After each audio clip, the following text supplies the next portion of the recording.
un hombre expresidiario, exdrogadicto, el X que usted le quiera poner. Pero hoy, renovado por la gracia y la misericordia de Jesucristo, ya con 26 años predicando el Evangelio, 22 años que salí de, yo le llamo la universidad, la cárcel, 22 años y predicando de Dios, pero no quiero entrar en esta conversación, en esta prédica, sin antes darle la gloria a Dios, porque la merece.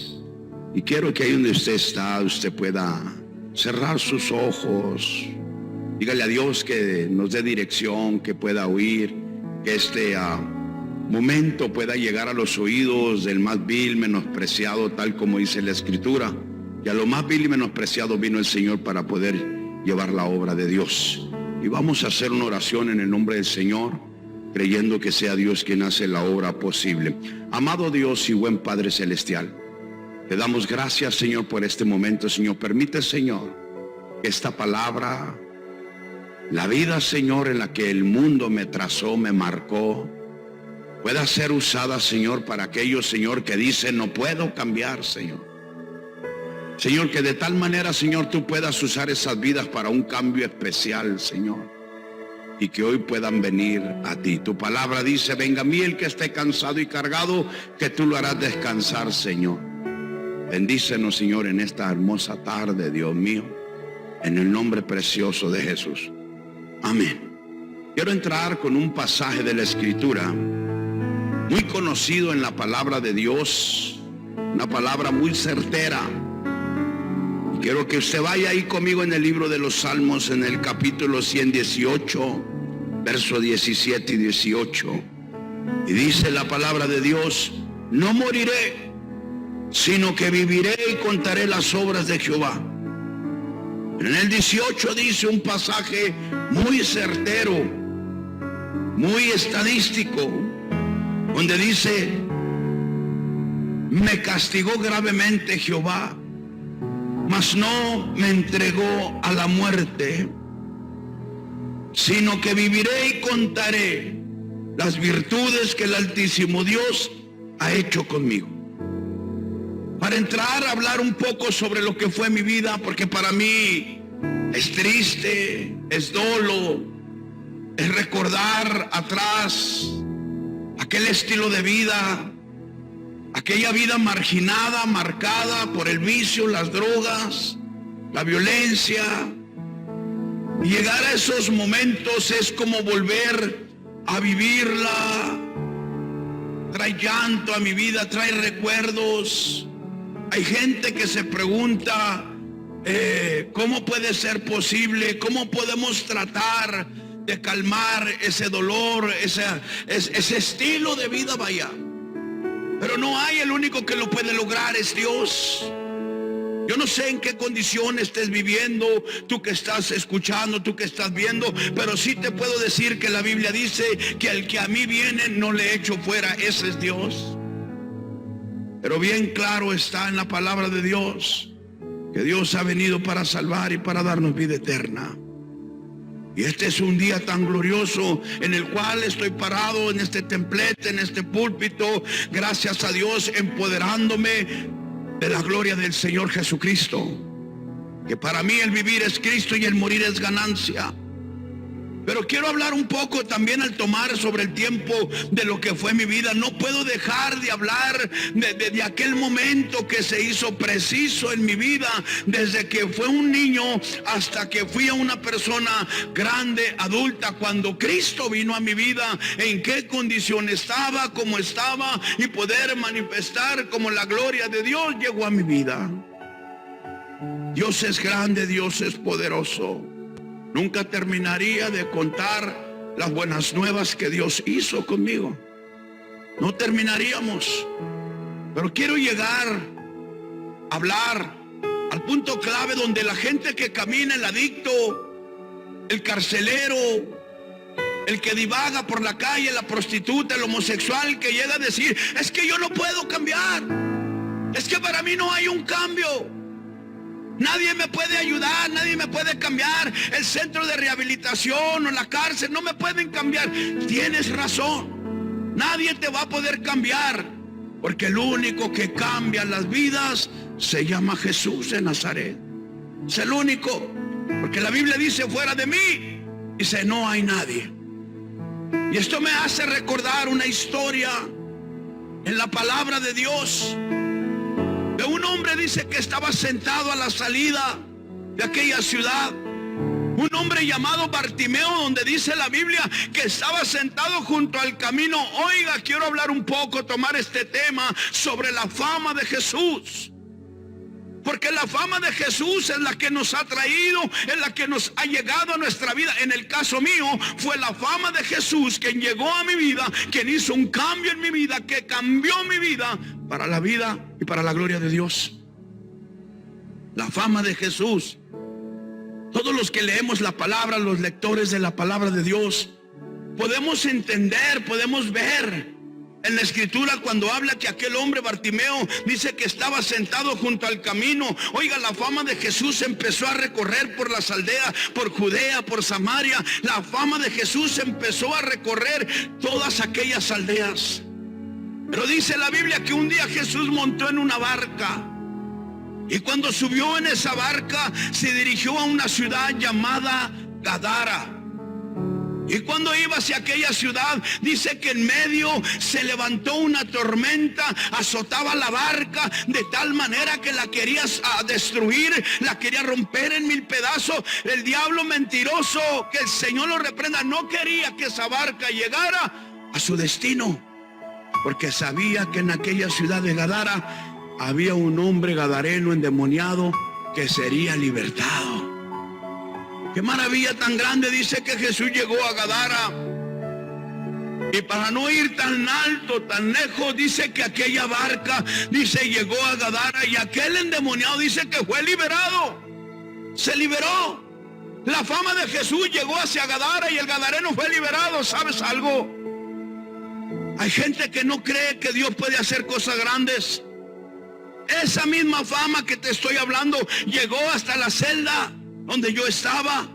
Yo no quería entender. Yo a la edad de 7 años, a los 7 años fui abandonado, me quedé en las calles del centro de Ciudad Juárez, me quedé viviendo, empecé a vivir una vida tristemente desordenada, una vida donde yo me cobijaba a las puertas de la iglesia catedral, donde yo me refugiaba en ese lugar porque no había una esperanza. Recuerdo que mi padre ahí, dejándome en la zona centro de Ciudad Juárez, ahí me escondía, ahí me agazapaba. En ocasiones llegaba a comer de los botes de la basura, en ocasiones dormía en las calles, en ocasiones me quedaba en las orillas del río Bravo. No había paz, no había una esperanza, no había amor. Vengo de una familia disfuncional, con varios hermanos con problemas en adicciones, en alcohol, en drogas, en pandillas. Mi padre un alcohólico, un drogadicto.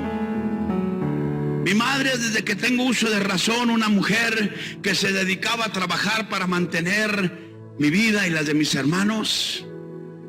Pero el tiempo iba recorriendo, el tiempo pasaba, y aquella mujer desgastándose para traernos una vida. Yo recuerdo que cuando me quedé en aquel parque, había momentos que yo me quedaba en aquel río Negro, en aquel lugar que le llamaban Bellavista. Ahí me quedaba donde está la línea divisoria, El Paso, Texas y Ciudad Juárez. Recuerdo que mi madre cruzaba en las madrugadas y me llevaba comida. Y a veces le decía cuando regresaba de Estados Unidos: mamá, regrésame a mi casa, yo quiero llegar a mi hogar, quiero estar con mis hermanos. Recuerdo bien que mi madre decía: es que no puedo llevarte hasta la casa porque tu padre me golpea, tu padre me hace daño, no puedo llevarte. Pero recuerdo bien que me daba alimento. Era difícil para mí, pero había amigos jovencitos de mi edad, 7, 8, 9, 10 años, que me ofrecían inhalantes, gasorbientes, marihuana, pegarrey, muchas cosas más. que empecé a inducirme en ese estilo de vida para poder controlar aquella ansiedad que había en mí, controlar aquel problema de niñez que había, aquel sentimiento, aquellas tristezas que no podía controlar físicamente, pero que a través de la droga podía tener control a mi vida, olvidar aquellos dolores, aquellas hambres que pasaba. Recuerdo bien, 1976, hacía frío, caía nieve en la frontera.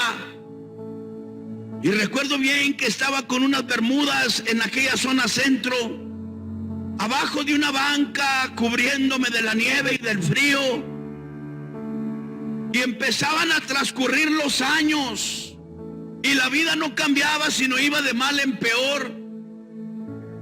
Había hombres que hablaban de Jesús, y lo que más me preguntaba era decir, ¿cómo pueden hablar de un Dios, de un Jesús? Si aquí estoy tirado en la calle, aquí estoy pasando hambres, la gente me golpea, la gente que pasa me patalea, otros me insultan. ¿Cómo pueden hablar de un Dios que dicen que ama cuando yo no siento ese amor? ¿De qué amor están hablando? Creció en mí un odio, un rencor, de tal manera que miraba a mi padre. Oiga, mi padre me golpeaba, nos insultaba. Era un martirio terrible el vivir en una casa, en un hogar donde supuestamente la vida era diferente. ¿Sabe, amigo que nos está viendo? Hay gente hoy en este tiempo, aún alrededor de mi familia, que cuando yo llego a casa de ellos, me dicen, oye, pero ¿cómo puede ser posible que pues tu papá era de esa manera? Es que la gente nunca va a entender, la gente no va a saber. Ahora sí, como dice el dicho, nadie sabe lo que vas cargando, no más que el que lleva el morral cargando sabe lo que lleva.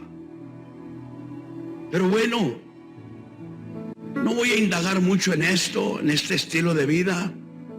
Pasaron unos años. A la edad de 11 años yo ya sabía lo que era la marihuana, el resistor, las pastillas, la cocaína, ya sabía lo que era la heroína. La heroína. Un medicamento que a la edad de 11 años me dolían mis dientes, mis muelas. Y un hombre se me acercó y me dijo, yo tengo un medicamento que te va a hacer bueno. Soy capellán, me dedico a hablar en todas las cárceles de la República Mexicana y en otros países que hemos visitado.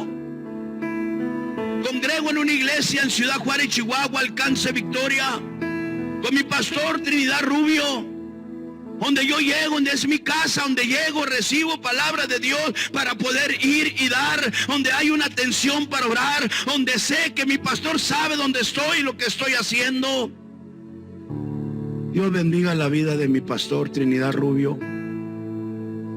Pero sabe, no dejamos de sorprendernos lo que es la clica, el barrio. Cuando yo viajaba a la edad de los 11 años, hubo un lapso tan triste en mi vida, donde un hombre trató de violarme.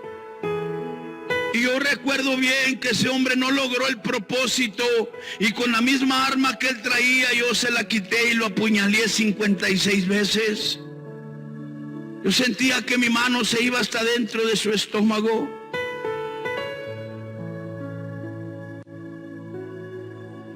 A veces para mí es tan difícil contar estas cosas, porque te hacen volver atrás. Te hacen meterte otra vez a pensar el estilo de vida que viviste. Mira, hay gente porque han visto mis historias y oyen hablar del Pantera, un hombre asesino, pandillero, drogadicto, etcétera, etcétera. Y en los lugares, en los monumentos, en las plazas donde lo van a presentar, a predicar, piensan que van a presentar a un monstruo.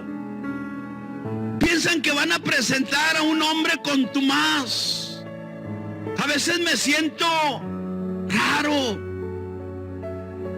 No sé si usted me puede entender, alguno que haya sido fanático de la lucha libre. Usted sabe cuando presentaban a aquel hombre llamado Frankenstein, cómo lo presentaban en la lucha libre, que lo llevaban amarrado a aquel hombre y como con una cadena, con una antorcha con lumbre, y aquel hombre caminaba y toda la gente azorada viendo que llevaban a un monstruo arriba de un cuadrilátero para pelear. A veces así me siento cuando dicen, viene el Pantera, un predicador que salió de aquí, que salió de allá, y a veces me siento como un Frankenstein, porque la gente no alcanza a entender que soy un humano como tú.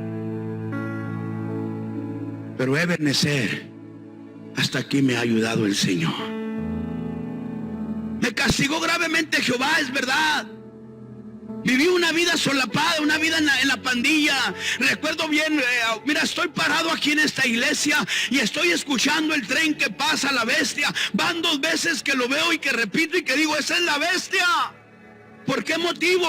Porque trae recuerdos a mi vida cuando yo vagaba en ese tren con un bate de béisbol, con un machete. Viajaba por Tapachula, por Coatzacoalcos, por Veracruz, por Tuxtla, por donde viajaba el tren La Bestia, asaltando, robando, matando a mis enemigos de la pandilla.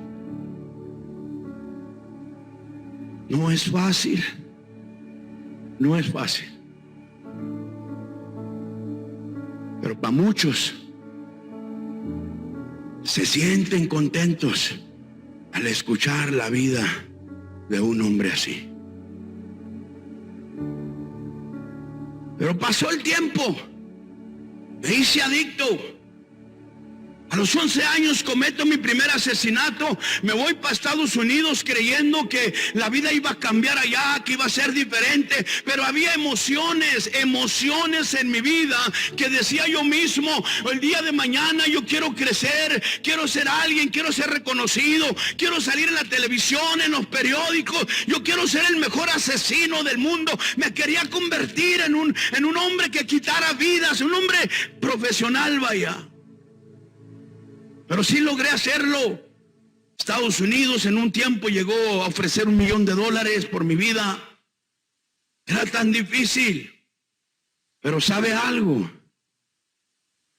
Cuando nadie daba un centavo por mí, vino Jesús y dio lo más preciado, la sangre de Cristo.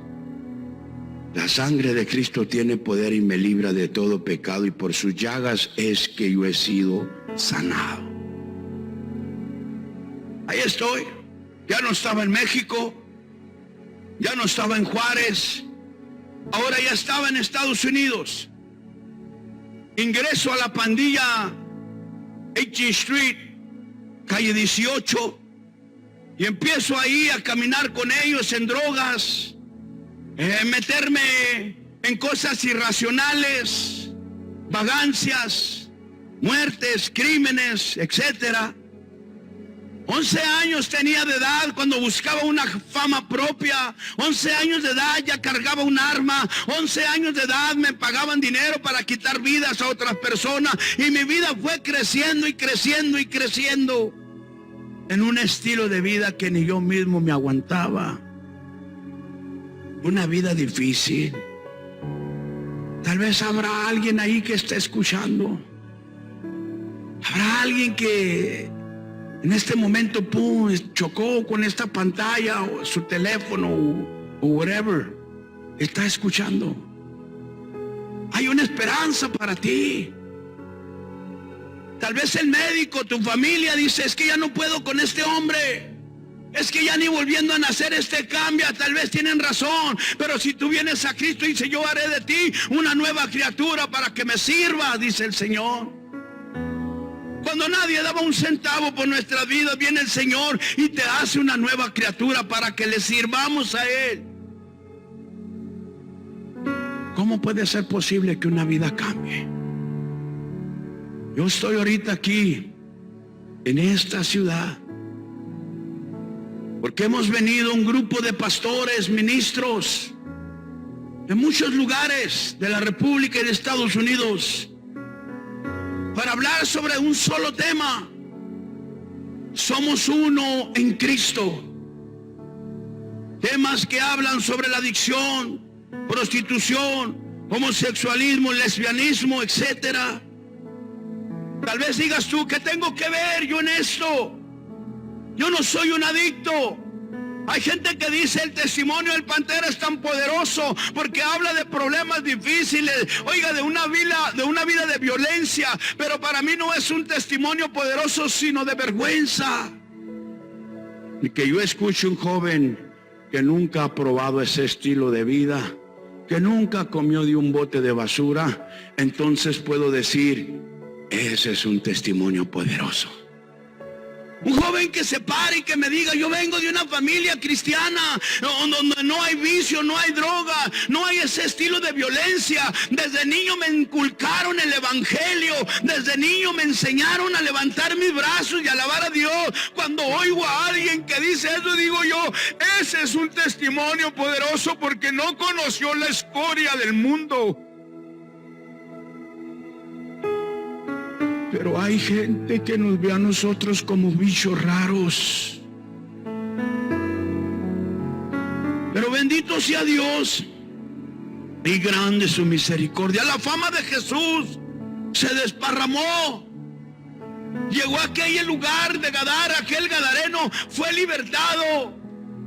Considero mi vida como aquel gadareno, un hombre que no había esperanza, un hombre que no tenía un estilo de vida, un hombre que tal vez no debería de estar aquí, tal vez debería de estar muerto, tal vez debería estar en un hospital, tal vez debería estar todavía preso, pero quiero decirte algo, una gota de la sangre de Cristo me tiene aquí en esta tarde.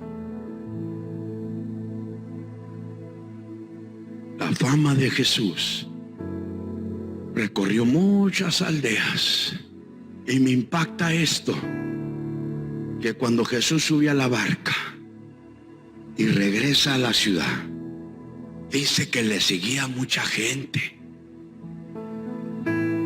Muchos porque hacía milagros de sanidad. Enfermos se acercaban. Estoy hablando del capítulo 10 del libro de Marcos. Y dice que se acercaban los enfermos en busca de una cura y Jesús los sanaba. Los hambrientos se acercaban y eran saciados. Jesús sacia la sed y el hambre del ser humano. Y dice la Biblia que una mujer que tenía flujo de sangre por más de 12 años, la fama de Jesús llegó hasta la mente de ella. Puedo entender a aquella mujer, dice, bueno, a lo que llama la palabra de Dios, la teología dice que había ido de médico en médico, había buscado ginecólogos, había ido a buscar los hechiceros, las brujas, los nahuales, y dice que en lugar de irle bien, le iba de mal en peor, había malgastado su dinero, tal vez fue a buscar a Walter Mercado, Alternativa 2 y pare de sufrir, pero nadie pudo hacer un cambio en su vida hasta que llegó Jesús a la vida de ella. 12 años, con todo respeto para las damas.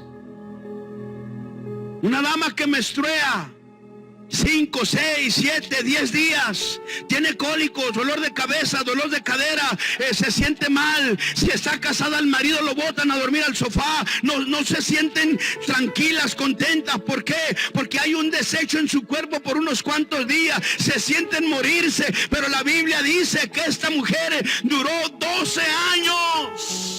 12 años, o sea que estaba viviendo una vida tan tenaz y todavía se programó en su mente y dijo, si tan solo tocar el borde de su manto, seré verdaderamente sana. Yo no sé cómo llegó, tal vez llegó arrastrándose, pero sé que la fama de Jesús llegó a ella y extendió su brazo. Dice que tocó el borde de su manto, la vestidura de aquel atuendo que llevaba Jesús. Dice que tal vez esa mujer, aún hablando de la teología, tal vez llegó arrastrándose, llegó a gata, llegó como pudo. ¿Por qué? Porque solamente tocó el manto de su vestido. Y dice la Biblia que cuando lo tocó, un milagro se produjo. Vino un milagro. Recibió la sanidad. Y Jesús se paró y dijo: ¿quién me ha tocado? Porque de mí ha salido poder, dunamis, potencia, power. ¿Quién me ha tocado? Los discípulos llegan y le dicen: maestro, ¿cómo puedes preguntar quién me ha tocado? Si mira la multitud, la muchedumbre que está a tu alrededor, que quieren tocarte, y tú preguntas quién me ha tocado. Jesús replica y dice: ¿quién me ha tocado? Porque de mí ha salido poder, poder, poder. Estas palabras refutan en mi mente. Metiéndome un poco al testimonio, yo recuerdo bien, un día yo tuve un sueño en la cárcel, y yo miraba que en ese sueño me abrían del cuello hasta el estómago, y me sacaban las vísceras y las masaban como si una bola de masa para hacer tortillas, y masaban y empezaban a formarme otra vez mi cuerpo y empezaban a meterlo adentro. Yo no entendía, yo no sabía. Fue el 17 de enero de 1994, a las 3 de la mañana hubo un terremoto grandísimo en la ciudad de Los Ángeles. A las 3:20, 3 de la mañana, y empezó a temblar la tierra. Recuerdo que agarré un radio y una botella de agua y le pedí a los dioses o a la muerte o al diablo que se cayera el edificio para ya no terminar el tiempo que tenía que hacer. Tenía que hacer 57 años de sentencia. Deseaba la muerte. Era un niño, tenía sueños, tenía visiones, quería ser alguien en la vida, quería ser un arquitecto, quería ser alguien que pudiera pues ser normal. Pero no pude. La pandilla, la soledad, el desamor, la ansiedad, la depresión, la falta de una familia. Te voy a decir algo muy verdadero. Hasta el día de hoy, han pasado 5 décadas. Y hasta el día de hoy no he podido escuchar que mi madre todavía me diga: te amo, hijo mío. ¿Qué tan importante es para usted que está viendo? ¿Qué tan importante es que usted abrace a su hijo y le diga cuánto usted le ama? Que usted pueda abrazarlo, aún ahí donde lo tengas a tu lado, agárralo, abrázalo, bésalo, dile cuánto le amas. Porque si usted supiera qué lindo se siente cuando una madre le dice a su hijo: te amo. Pero bueno, la fama siguió. La fama mía seguía. Aún dentro del penal, cuando me arrestan, llego a la cárcel creyendo que había vivido la vida y estaba en la cárcel, y aún todavía seguía de adicto, todavía seguía delinquiendo, todavía seguía quitando vidas, todavía estaba viviendo una vida como mal me parecía o como bien pensaba que me parecía. Seguí trabajando con los homeboys, con la clica, con el barrio. La vida se iba de mal en peor. Empecé a vivir de cárcel en cárcel, empecé a estar en las celdas de castigo, oiga, privando a gente de la vida, una vida que no podía con ella. Pero de pronto Dios empezó a fijar sus ojos. Mire, hay un pasaje en la Biblia que dice, donde habla que Dios ha prolongado misericordia en la vida. Clama a mí, dice el Señor, y yo te responderé. Dios es tan bueno y tan misericordioso que Él tiene misericordia de quien Él quiere, aleluya. Pero recuerdo bien, esto es lo más lindo, esto sí me gusta hablarlo, platicarlo, porque me causa mucha alegría. Yo recuerdo bien